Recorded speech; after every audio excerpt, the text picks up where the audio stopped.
I finally did it. Someone was talking on the phone with loudspeaker, sitting close to me while we were inside the bus. So I joined the conversation with full confidence. She gave me that, "Are you mad?" look. I said, "Sorry, I thought it was a group call since you put it on loudspeaker for all of us." She quietly told the person, "I'll call you back," and ended the call immediately. This is a genius strategy, quite frankly, because I understand sometimes you have to take a call, you know, in a public place like on a bus, you gotta take a call, but at least do it on regular call mode or have headphones or something. Everyone else on the bus doesn't need to hear all of the intricate details of your personal life on call. That's your business. It's not the business of everyone else on the bus.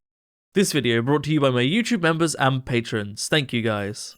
How's it going, everybody, and welcome back to another subreddit video. Today we are going to be taking a look at r/traumatizeThemBack, which is a subreddit about meeting people with the energy that they bring, you know? It's about getting back at people with the same vibes, you know, the same energy that they have brought to you to warrant it in the first place. It's always a fun time.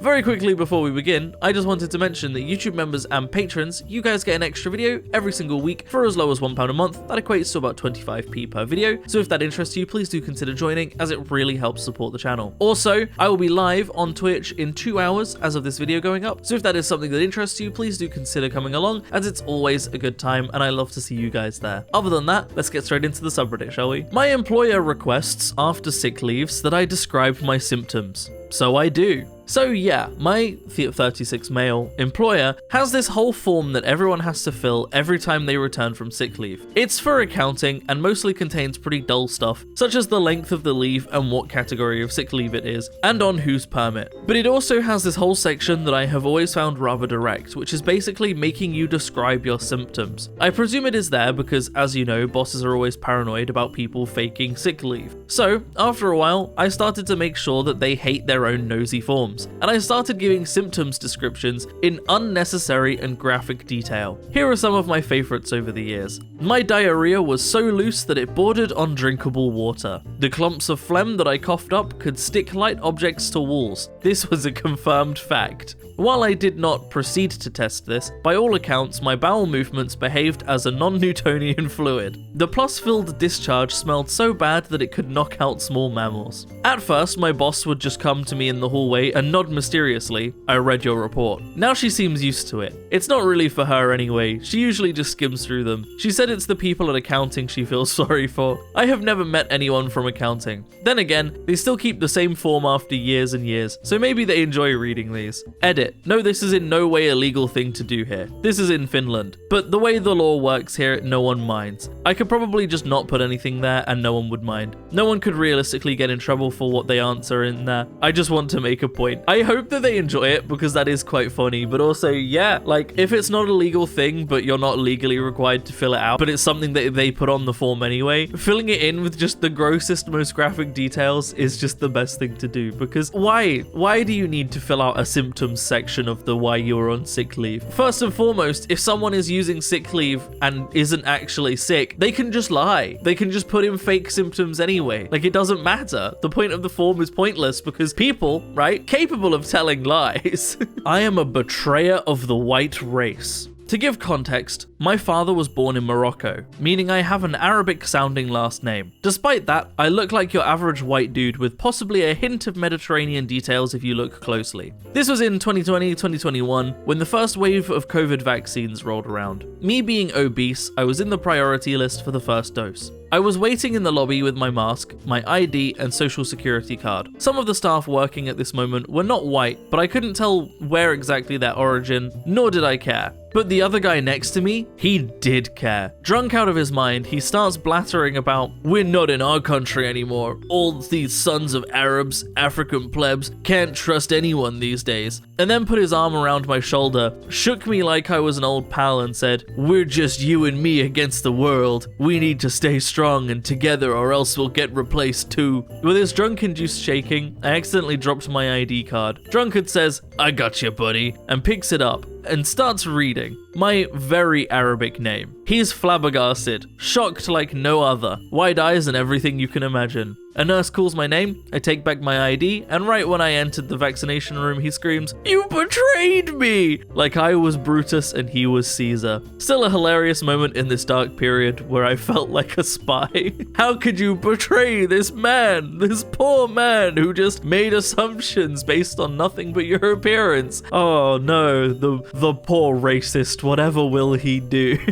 I love that this wasn't even really a like traumatize them back in the sense of like you deliberately getting back at him. It was just circumstance. It was just circumstance as to what OP's name was, where they were, and that they happened to drop their ID, and it worked out.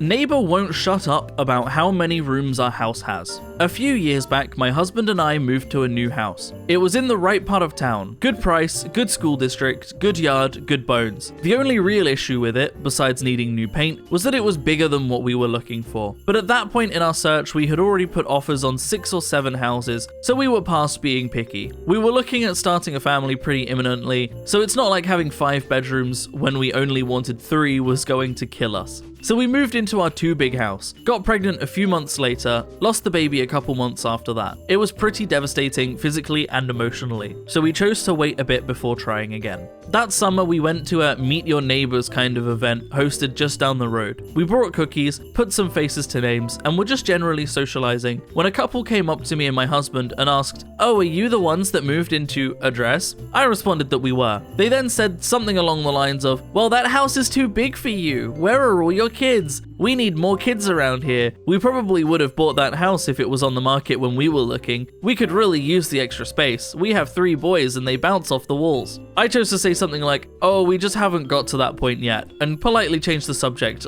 to their kids. No big deal. Later, as my husband and I were grabbing our empty cookie tray and leaving, the couple shouted across the gathering to us to again remind us that our house was really too big for 2 people. I can't remember exactly what the wife said, but it ran along the lines of, "It's actually selfish to keep all that square footage empty without any kids. A family with kids could have moved there." Like somehow she was personally injured by me not moving in with children. So I walked a bit closer to not be shouting, but still plenty of people got to overhear me go, "Well, we were going to wait a bit after my miscarriage since I still can't quite forget how it felt, nearly bleeding out in my bathtub. But since you say so, I guess my husband and I need to run home and get busy." She froze. Her husband started mumbling about, "Well, that wasn't necessary." And a lot of people seemed to be really interested in whatever they happened to be eating or drinking at that moment. I was pretty embarrassed, cried on the walk home, but that neighbor has never spoken to me again, so I think it was worth it. And we did end up having a baby. Well, congratulations on the baby, first and foremost, OP. I hope that it all works out and that you're very happy, but also absolutely the right energy to bring to this. Nosy neighbors that are like, "Oh, you have to be doing exactly what we want you to be doing," is like, just mind your own business. A person's allowed to move into a house that they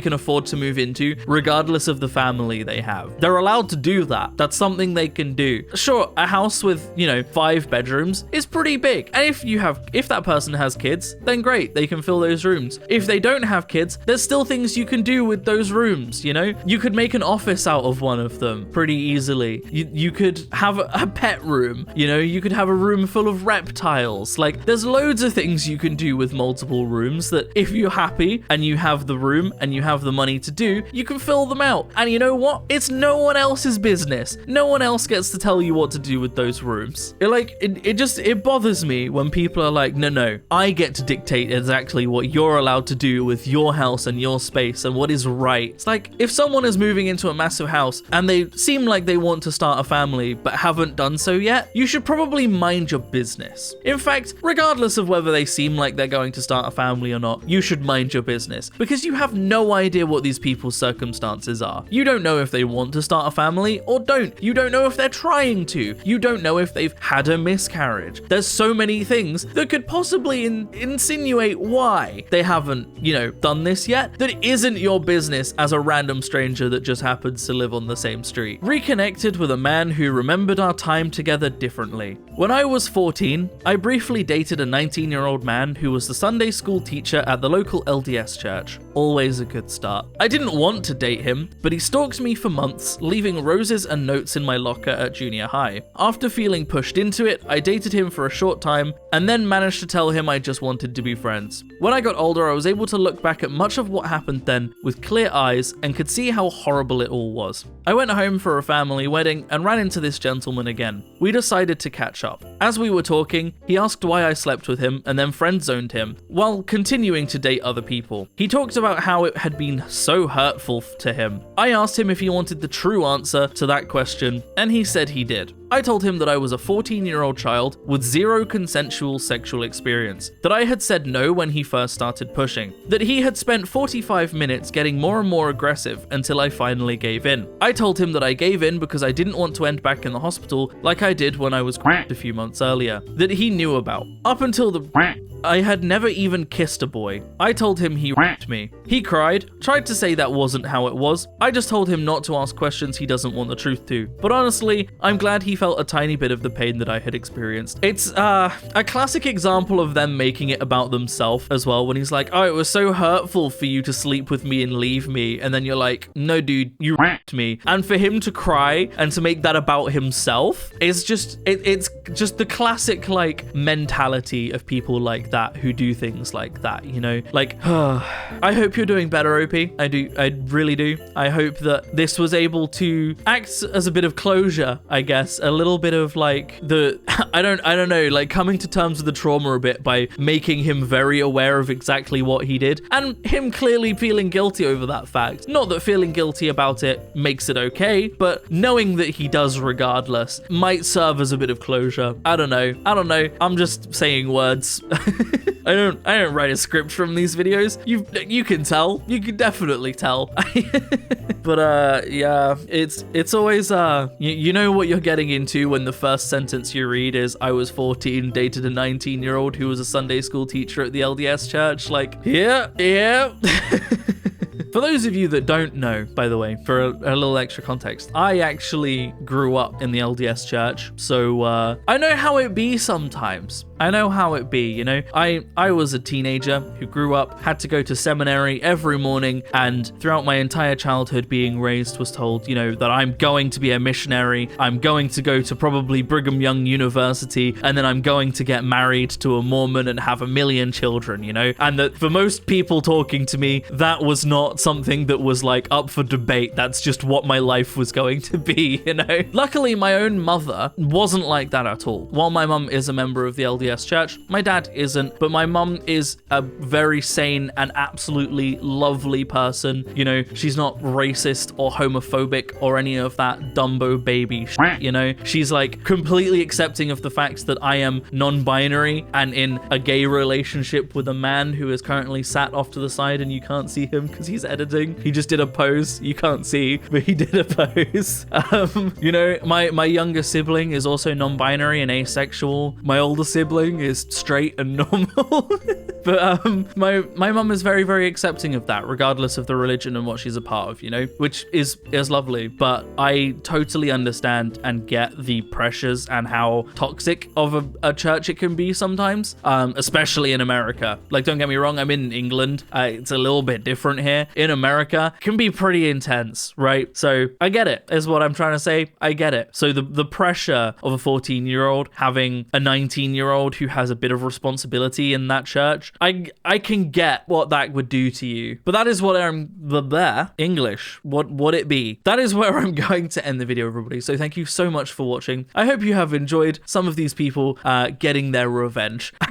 If you would like to support me in making more content like this, then I have a Patreon in the description down below, or equally you can click on that join button on the channel to support me. It helps a lot more than you might realize, but by no means should you feel like you have to. I'm going to keep making content regardless. But a huge, massive special thank you to all of the wonderful YouTube members and patrons that do support me. All of your names are up on screen right now. It genuinely helps so much, and it genuinely means so much. So thank you to everybody that does. Other than that, thank you so much for watching, everybody. I hope you have enjoyed, and as always, I will see you in the next video. Peace out.